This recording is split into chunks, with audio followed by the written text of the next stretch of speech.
Hello and welcome to another video. My name is Ritika Goswami, and in today's video, I'm going to be talking about a brand new topic, which is thermodynamics. Okay, so thermodynamics, as the name of the video suggests, starting from the scratch. तो मैं ऐसा मान के चलूँगी कि हमें कोई idea नहीं है what is thermodynamics. We have no idea what is first second third law. Zeroth law भी होता है वैसे तो, but what are the zeroth first second and third law, and from there we will start. So let's begin. Okay, so in this video I am going to be dealing with two things. First thing is why thermodynamics. ठीक है, अगर हम लोग ये topic पढ़ने वाले हैं then why should we spend our time and energy into this topic, and अगर नहीं पढ़ेंगे तो क्या ही हो जाएगा. ठीक है, so that is what I am going to be dealing with right now. And the second thing is some terms. ठीक है, टर्म्स जो हमें डेफिनेटली पता होनी चाहिए जब भी हम कोई चीज़ पढ़ते हैं. So we should know the basic ABCs of that. तो वही कुछ टर्म्स है जो हम पढ़ेंगे इस वीडियो में. ठीक है, सो let's begin with why thermodynamics and why not just jump to the next topic. All right, so as we know that chemistry is all about chemical reactions, है ना. आसपास chemical reactions चल रहे हैं. कुछ तो ऐसे हैं जो चल रहे हैं हमें पता भी नहीं है कि चल रहे हैं. फॉर एग्जाम्पल मैं बोल रही हूँ यहाँ पे, I am breathing in oxygen, giving out carbon dioxide. You guys are, if you're watching this video, you're doing the same. Even if you're not watching the video, you're doing the same. Okay, so this is again a chemical reaction जो मेरी body के अंदर चल रहा है. There are many reactions जो बाहर हो रहे हैं, इन सिटू हो रहे हैं. इन सिटू मतलब लैब लेवल पे रिएक्शंस हो रहे हैं. सो कहने का मतलब ये है कि सारी जगह पे केमिकल रिएक्शंस ही चल रहे हैं, है ना. तो अगर मैं कोई ऐसी केमिकल रिएक्शन आर्बिटरी कोई भी लिखूँ तो A+B gives me C. ठीक है, this is a very general reaction where A and B are called reactants. ठीक है, मैंने इनके अंदर कुछ रिएजेंट डाला होगा जिसकी वजह से इनके अंदर कुछ रिएक्शन ड्राइव हुआ होगा, and finally I have a product which is C, है ना. और right, this is a very general form that I have written. लेकिन ऐसा नहीं होता. मतलब ये जो मैंने रिएक्शन लिखा है, रिएक्शन ऐसा नहीं कि A में B डाला तो C बन गया. It's not like that. It's not that simple. It's a little complex. Complexity क्या है? Every reaction is accompanied by certain energy changes. ठीक है, कुछ ना कुछ एनर्जी चेंज हर रिएक्शन में होता है, और उस एनर्जी चेंज को हम बोलते हैं एनर्जेटिक्स ऑफ द रिएक्शन. यानी कि ऐसा हो सकता था कि ये जो A+B मिले, इसके बाद जो C बना, ये C के साथ कुछ एनर्जी भी इवॉल्व हुई. ठीक है, एनर्जी कुछ और बाहर निकली. ठीक है, C के साथ साथ एनर्जी भी बाहर निकली and that type of reaction is called an exothermic reaction. ठीक है, एक्सोथर्मिक यानी कि एनर्जी जो है वो बाहर निकली. See, mark my words, I am not saying heat बाहर निकली, आई एम सेइंग एनर्जी बाहर निकली. ठीक है, energy could be heat, it could be light, it could be even work. ठीक है, but it is energy. Everything heat light work is all a form of energy, है ना. So generally लोग यहाँ पे हीट बोल देते हैं, which is not the right word to use. Okay, पर ऑन द कॉन्ट्ररी ऐसा भी हो सकता था कि ये जो A+B मिले हैं, ये मिलते ही ना, and I have to provide a certain amount of energy, okay, so that A और B मिले और मेरे प्रोडक्ट C बने. तो इन काइंड ऑफ रिएक्शन को जहाँ पे मुझे एनर्जी बाहर से प्रोवाइड करनी पड़ रही है, यानी कि I have to provide energy to the reaction, is called an endothermic reaction, because हम एनर्जी अंदर डाल रहे हैं. So endothermic reaction in which energy is utilised. ठीक है, okay, energy is evolved here in the exothermic reaction and utilized in the endothermic reaction. So these energy changes are very very important for any reaction, और हम लोग we have to study these energy changes. ठीक है, and this is what we study in the topic which is called thermodynamics. ठीक है, all right. अब ये energy changes important क्यों हैं?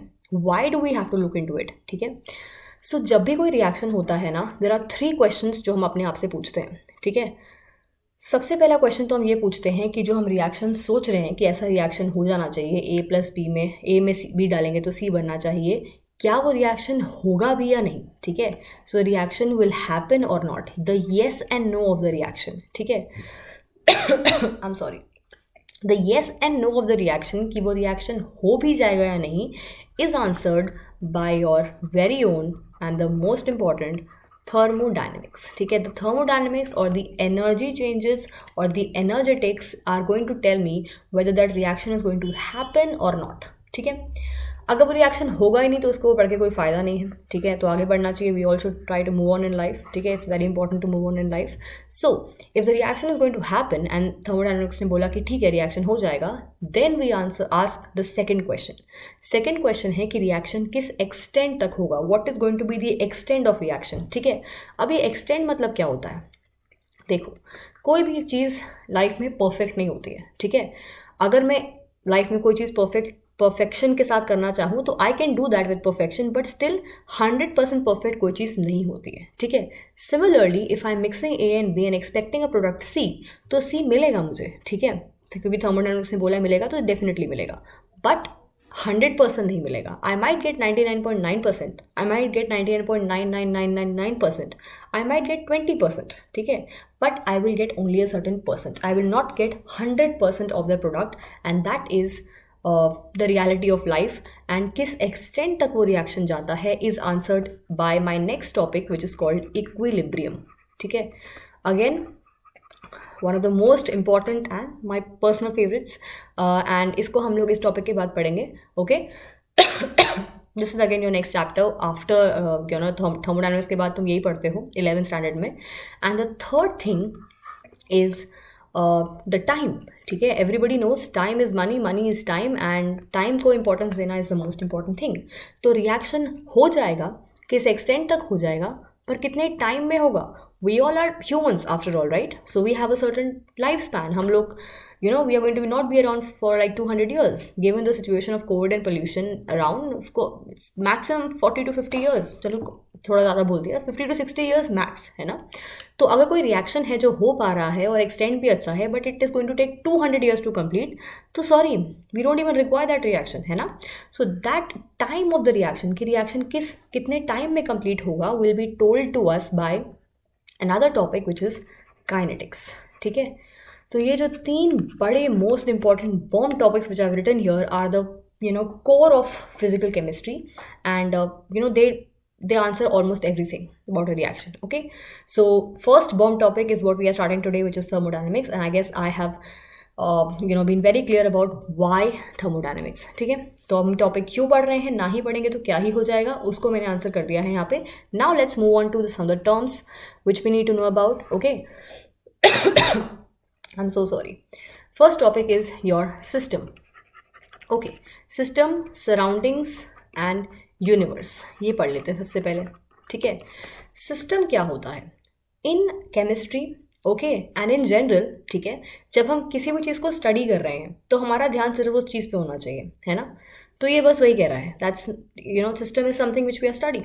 For example if I have a glass of water and इसमें पानी है जो 60 डिग्री सेल्सियस पे पड़ा हुआ है, ठीक है। And I have kept this glass of water is somewhere in my kitchen, okay.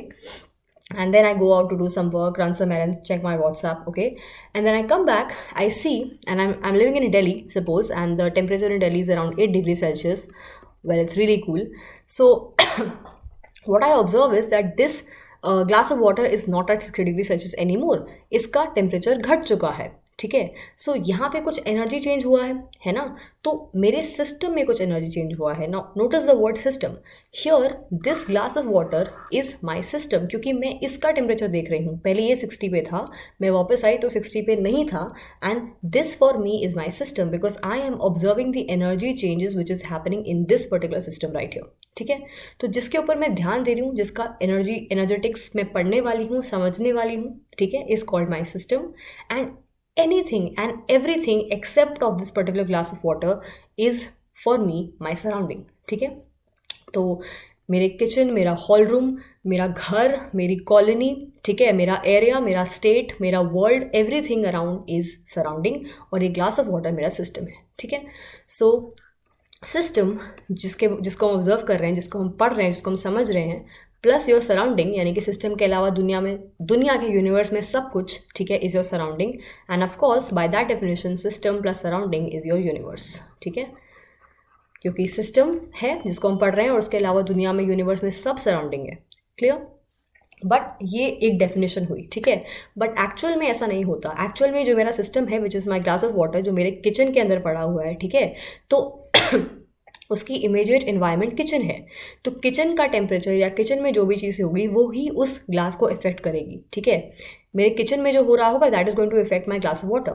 20 kilometres अभी मेरे कॉलेज में जो हो रहा है, ठीक है, that is not going to effect my glass of water. So that can not of course be my surrounding, है ना, बट बाय डेफिनेशन वो भी सराउंडिंग है, anything except your glass of water surrounding, but actual में immediate surroundings को ही हम लोग सराउंडिंग समझते हैं, ठीक है, क्योंकि वो ही इफेक्ट करेगी हमारे ग्लास ऑफ वाटर को, ओके, यानी कि सिस्टम को। Okay, moving on. ये जो सिस्टम होता है ये हमारा 3 टाइप्स का होता है, ठीक है। First is your open system. Open system में 2 चीज़ें यानी कि मैटर और एनर्जी एक्सचेंज हो सकती है, यानी कि उसका आदान प्रदान हो सकता है। फॉर एग्जाम्पल, हमारा ये ग्लास ऑफ वाटर है, ठीक है, ये ओपन है, इसके ऊपर मैंने इसको ढका नहीं हुआ या what ever, it's just a glass of water like normal glass of water. इसमें अगर मैं और पानी डालना चाहूँ ऊपर से तो आई कैन डू दैट, है ना, ये पानी निकालना चाहूँ तो आई कैन डू दैट। सो ये पानी को निकालना या डालना इज मैटर एक्सचेंज, है ना। सो matter exchange is possible and of course ठंडा गर्म तो ये हो ही रहा है। 60 डिग्री सेल्सियस पे था लेकिन ऑफकोर्स बाद में 50-40 पे हो गया because of the daily winters. तो ये हमारा क्या हो रहा है, एनर्जी चेंजेस तो हो रहा है, so that also can happen. So matter and energy both can exchange is an open system, ठीक है। Next we have a close system. Close system वो होता है जिसमें हमारा मैटर तो एक्सचेंज नहीं हो सकता पर एनर्जी एक्सचेंज हो सकती है।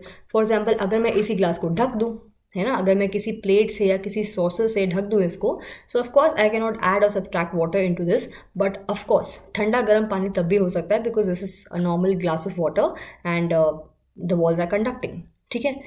And then finally we have an isolated system. Isolated system हमारा क्या होता है, या इसमें मैटर और एनर्जी दोनों का एक्सचेंज पॉसिबल नहीं है। And mind you, isolated system perfect इस वर्ल्ड में एग्जिस्ट नहीं करता, ठीक है। एक क्लोज टू परफेक्ट हमारा थर्मस फ्लास्क जो होता है ना, वही होता है जिसमें हम लोग चाय भर के ले जाते हैं किसी भी पेशेंट के लिए जो हॉस्पिटल में होता है, एंड वी एक्सपेक्ट कि चाय गर्म रहेगी बिकॉज वो एक आइसोलेटेड सिस्टम है, उसमें हम लोग ना ही और चाय ऐड सब्ट्रैक्ट कर सकते हैं बिकॉज वो बंद होता है। एंड हम एक्सपेक्ट कर रहे हैं कि चाय अगर गर्म है तो गर्म रहे, तो एनर्जी का भी चेंज नहीं हो रहा है। So that is your isolated system, but वो भी कुछ टाइम बाद तुम्हें पता है कि ठंडी हो जाती है चाय, है ना, it is not going to be hot forever. So that's why we do not have a perfect isolated system, but close to है, थर्मस फ्लास्क है, ठीक है। All right, so I think these terms are the most important terms along with the exothermic and endothermic reactions which I have already discussed. There are other terms like extensive, intensive properties and state functions, state variables, okay, which I am going to be dealing with in my next video. Until then, I would like for you to, ask me any doubts if you have. As of अभी तो होने नहीं चाहिए doubts. But अगर है तो you can definitely comment down and I'll definitely try to answer. So thank you so much for watching this video. If you're watching up till now, that's great. So if you have any doubts, comment down below, and you know the drill. If you like the video, do like the video and share it with your friends because it's free. Do that. Thank you.